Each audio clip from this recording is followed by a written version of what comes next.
ça me rappelle les tournées de Johnny, c'est comme ça. Des bons souvenirs du coup. Ouais.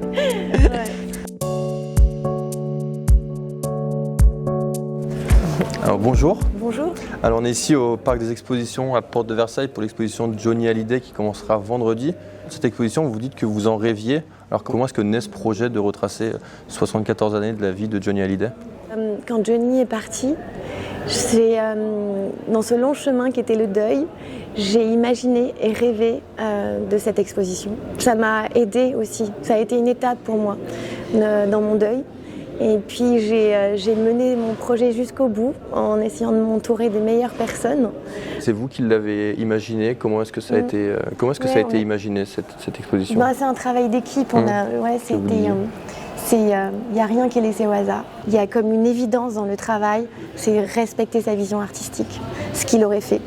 Et c'est ce que j'ai essayé de faire, en essayant de transmettre ce que j'avais appris de lui, mais aussi de son regard artistique, qui était un regard où il y avait vraiment une recherche qui partait de très très très loin. Chaque petit détail de cette exposition n'est pas lié au hasard. Ouais, justement, il y avait Johnny la rockstar, Johnny l'homme, et c'est un petit peu ce qu'on peut voir au cours de l'exposition. C'est un voyage qui est assez bouleversant parce qu'on va visiter toutes les facettes de sa vie, de l'artiste à l'homme. Et ce qui est touchant aussi dans cette exposition, c'est qu'on rentre en profondeur dans comment Jean-Philippe Smet est devenu Johnny Hallyday. De sa chambre d'adolescent où il avait les photos de toutes ses idoles. Il voulait être James Dean, Elvis, et il est devenu Johnny Hallyday. Et on découvre que c'était un homme passionné, collectionneur de couteaux, collectionneur de motos, ce passionné d'Amérique, passionné de bijoux rock'n'roll.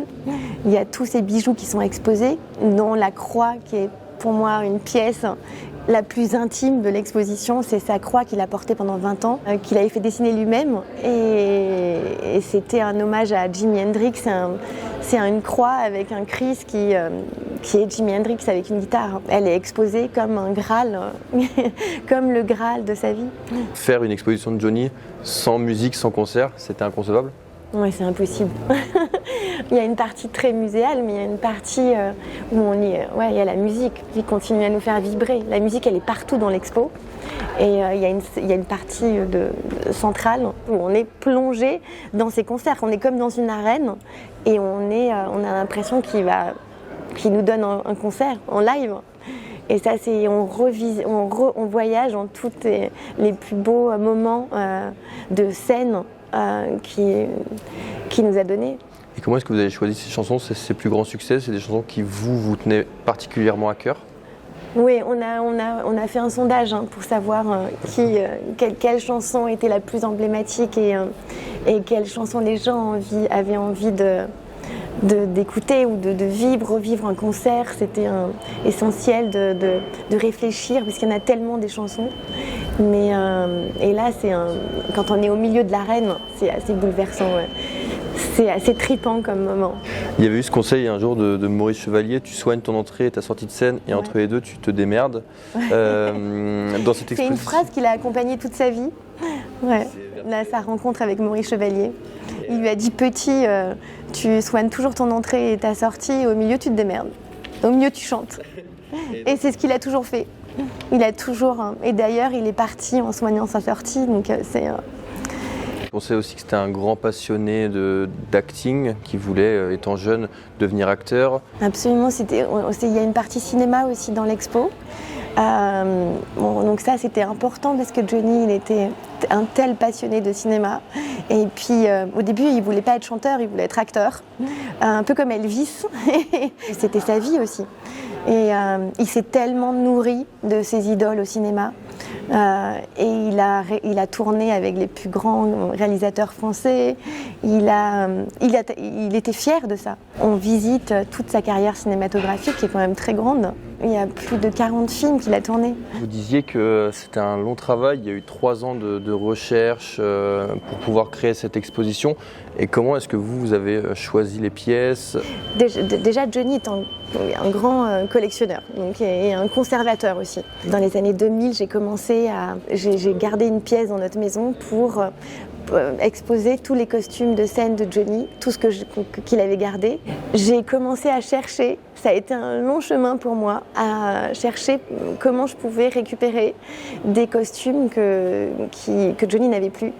Des costumes iconiques de sa carrière, et je les ai retrouvés grâce à l'aide de certains fans qui m'ont aidé à remettre la main sur des costumes que Johnny n'avait plus. Certains sont devenus iconiques, je pense par exemple au Parc des Princes en 93 avec la chemise rouge ou le costume noir au Stade de France. Chaque concert, chaque tournée, la direction artistique autour d'un costume de Johnny était vraiment importante. C'était pas qu'un costume. Donc chaque tournée, il y avait 3 costumes qui étaient créés par un des plus grands créateurs au monde, quoi. C'est dont les plus emblématiques de notre culture française, de la mode, qui étaient Saint Laurent, Christian Dior, Hedi Slimane, il y a vraiment Jean-Claude J3. Il y a Franck Sorbier, Léonard. Comment est-ce que vous appréhendez l'arrivée de cette exposition à Paris dans sa ville natale ? J'ai le trac, comme lui il aurait eu, c'était un tracker Johnny. Donc j'ai l'impression que ça fait écho sur moi aujourd'hui, ce trac. Mais c'est génial parce qu'il disait que dans la vie, rien n'était jamais acquis, qu'il fallait toujours se remettre en question. Et c'est vrai, quand on croit que tout est acquis et qu'on n'arrive pas à se remettre en question, c'est là où on foire toute notre vie. Et un projet comme celui-là, évidemment qu'on a le trac. Là, l'exposition est à Paris, il y a eu Bruxelles avant. Est-ce qu'on pourrait la voir dans d'autres villes en France ou même à l'étranger ? Oui, après Paris, il y aura d'autres dates, je ne vais pas les dévoiler encore. Mais on va laisser Paris vivre et puis après on va dévoiler. Ouais. Johnny avait l'habitude il a fait tellement de tournées dans sa vie, il se déplaçait, il allait vers les gens. Et l'exposition, elle se déplace, elle va vers les gens. Donc c'est important qu'elle soit itinérante et qu'elle se déplace et qu'elle bouge et qu'elle vive comme une tournée. D'ailleurs, dans les backstage de l'expo, on a vraiment l'impression d'être dans les backstage d'une tournée. Le montage de l'exposition, c'est comme le montage d'une tournée. Donc tout derrière, il y a une vie derrière. On essaye de transmettre ça, de continuer à le faire vivre, de continuer. Je pense qu'on ne sera plus là, que Johnny sera encore là, parce qu'il est éternel et que sa carrière, elle est pas comme les autres, elle n'est pas ordinaire.